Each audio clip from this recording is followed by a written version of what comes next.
Shabbat Shalom, everyone, and welcome. In the last couple of talkbacks, I previewed some of the OFJCC's upcoming projects for 2021, and I did a deep dive on community engagement with our director, Luba Palant. Now today, I want to talk about something a little bit different. Next week, the Oshman Family JCC is publishing a new statement on justice, diversity, equity, and inclusion. Something that we are committed to, something that we've been working on for a long, long time. This is something I'm really excited about. It reflects some really deep, thoughtful work at both the staff and board levels.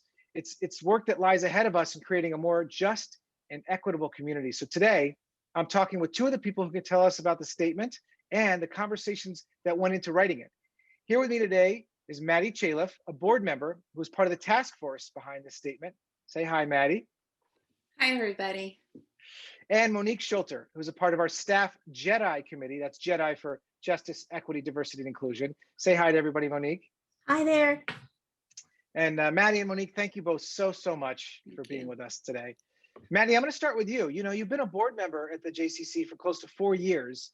And I imagine that you'll agree that the work on this statement was one of the most important things that we've undertaken during that time. Before we dive into what's in the statement itself, I was wondering if you could tell us a little bit about why this was personally important to you and why you were so engaged in this work. Thank you, Zach. First of all, being on this board of the OFJCC has been such an honor. It's such a wonderful board of diverse individuals and representing such a fabulous organization that I'm very proud of. This particular task force was very important to me. Since I was little, I've always loved the phrase from the Torah, tzedek, tzedek, tirdof, justice, justice, you shall pursue. And when the events of the end of spring, early summer began to unfold in our country, starting with George Floyd and then following, unfortunately, with many others, I took it upon myself, as so many did, to dive deep into the issue of racial injustice and started reading and attending webinars and really thinking a lot about these issues of systemic racism. And I realized that it's not just enough to be an anti-racist, that we really have to act. We have to be proactive. We have to make a difference to change this very horrible systemic issue in our culture. And there's no better way to do it than with the organizations that we're all involved with.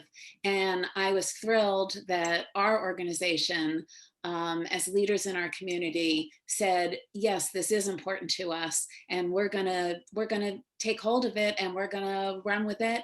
And I wanted to be a part of that. And I'm so glad you were and are, Maddie. It's been great to have your voice around the table.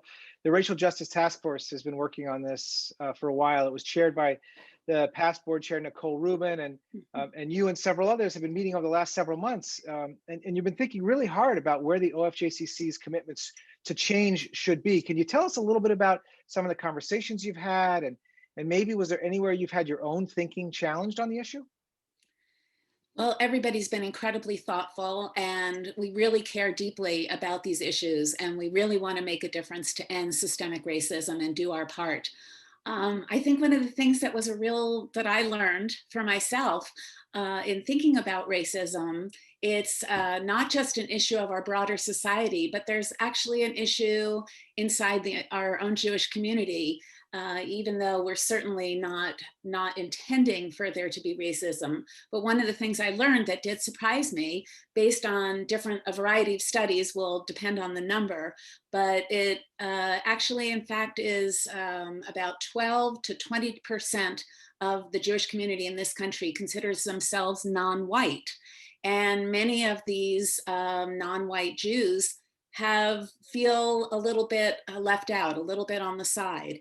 And so this is an issue both within our Jewish community, and it's of course an issue in our greater society. And that was something that I learned that I didn't know about. So for both of these reasons, it's so critical that we're getting involved in this important task. And thank you, Maddie, so well put. And now I want to pivot to you, Monique, for a moment, if I might. The board's work was paralleled with work that was being done by a staff committee, and you're a longtime member of the team.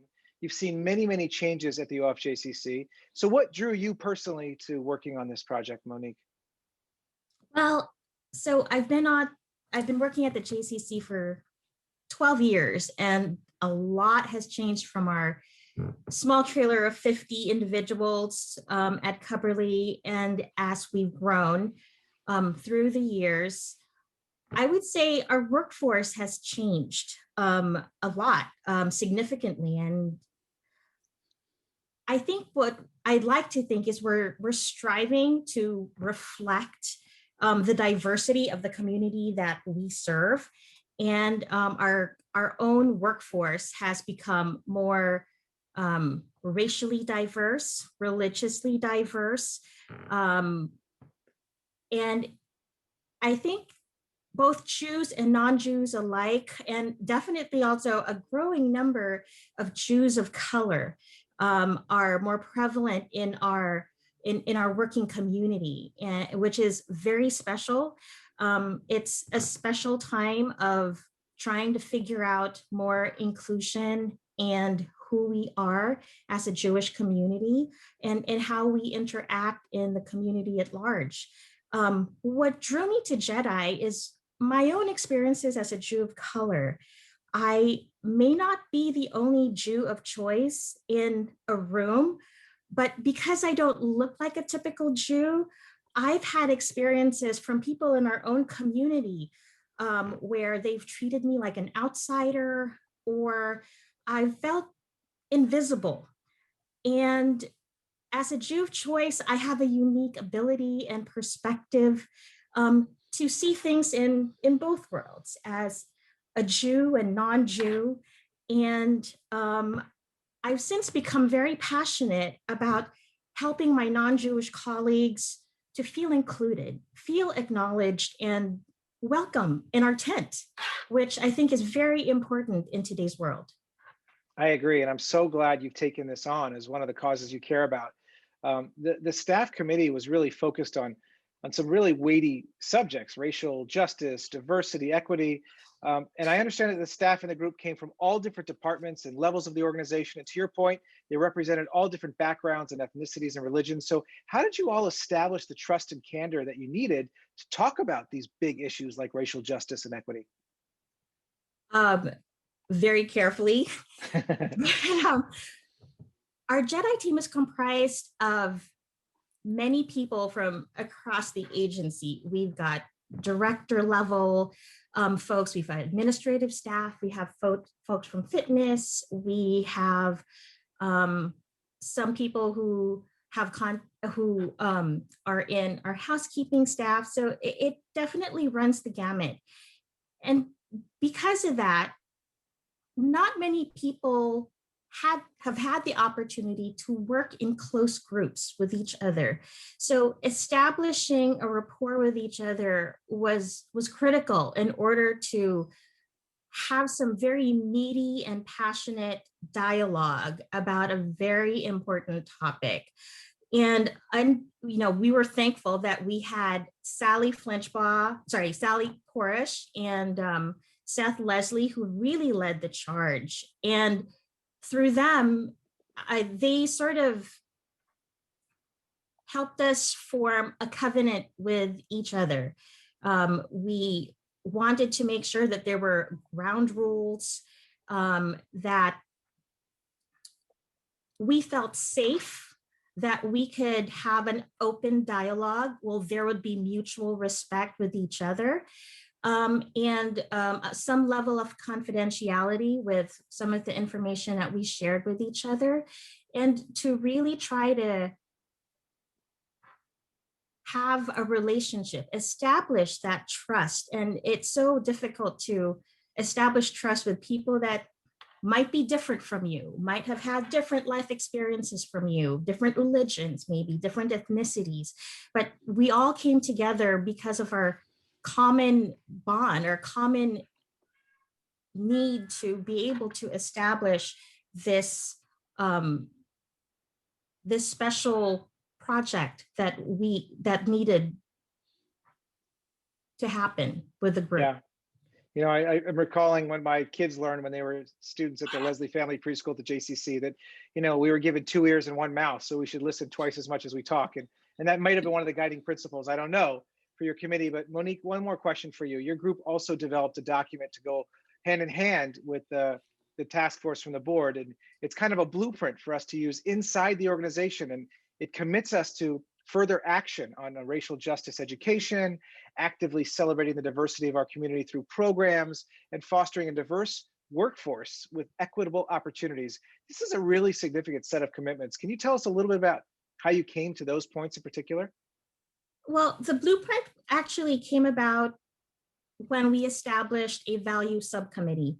This was headed up by my colleagues, Andrea Longini, Mackenzie Buzzer in preschool, and Tamara Prezant. Other members of our committee was Carola Parker, Elon Loeb, and myself. And Andrea actually came up with a diversity questionnaire that really delved into what our views were, what our values were.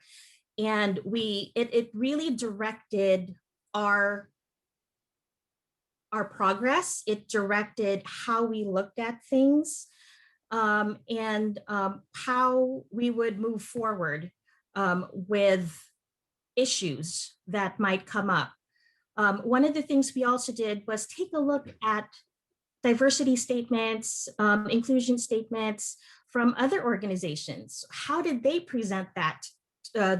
How did they present their own organization? What were their values? And we tried to think of how we wanted our statement to represent our community, our staff, our organization, so that it really brings to people who we are, what we stand for, what we value, what our passions are around this.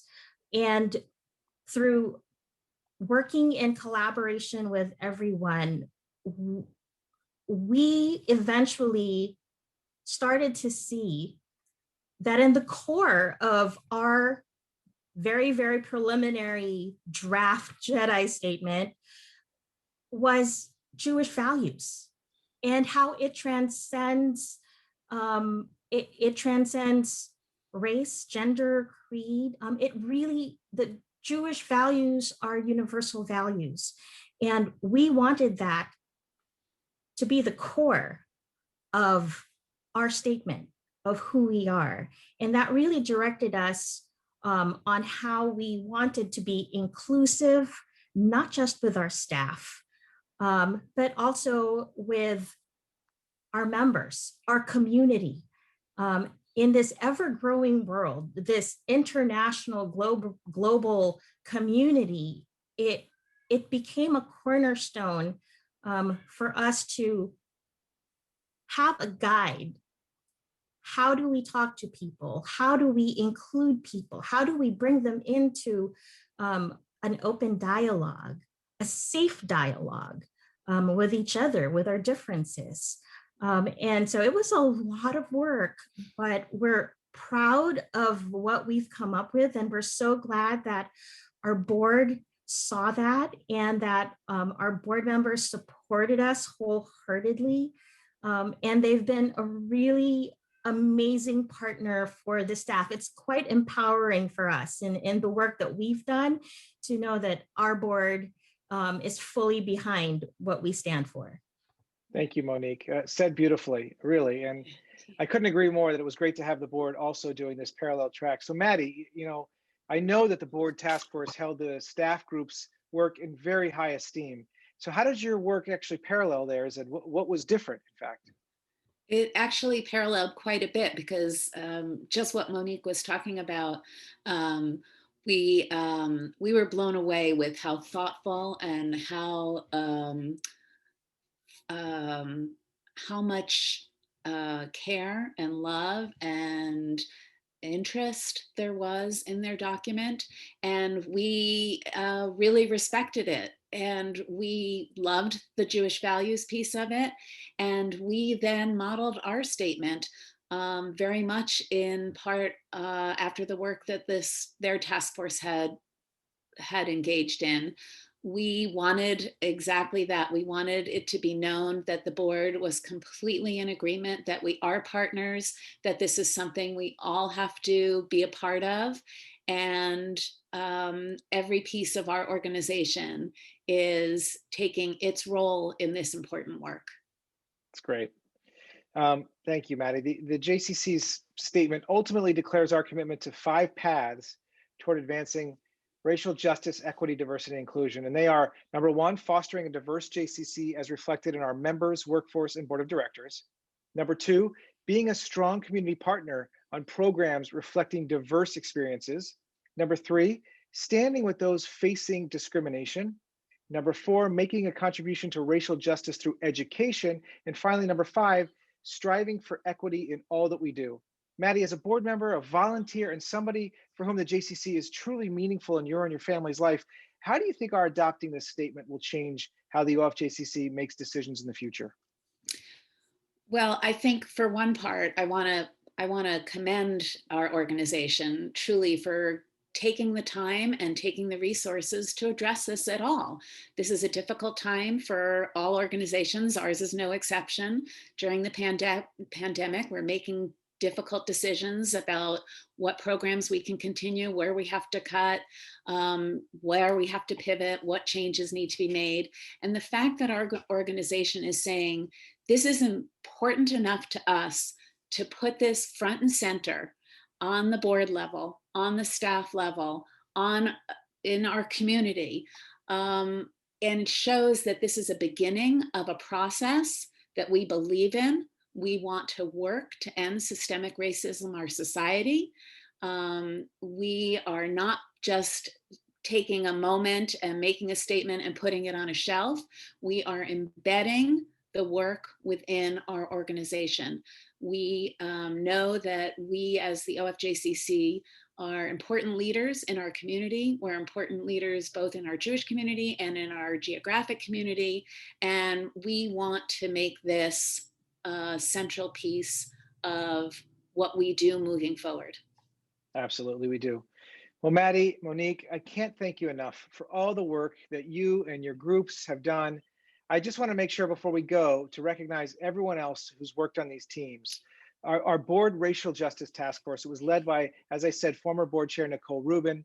And in addition to you, Maddie, it included Sam Miller, Natara Garavoy, Tali Ronen, and Monica Rodriguez Kunioshi. And our staff JEDI committee also included Andrea Longini, Carola Parker, Dave Rosenfeld, Ilan Loeb, Aaron Alvey, Julio Frenye, Lauren Berman, Luba Palant, Mackenzie Busser, Rachel Guderhofer, and it was led by Sally Porish and Seth Leslie.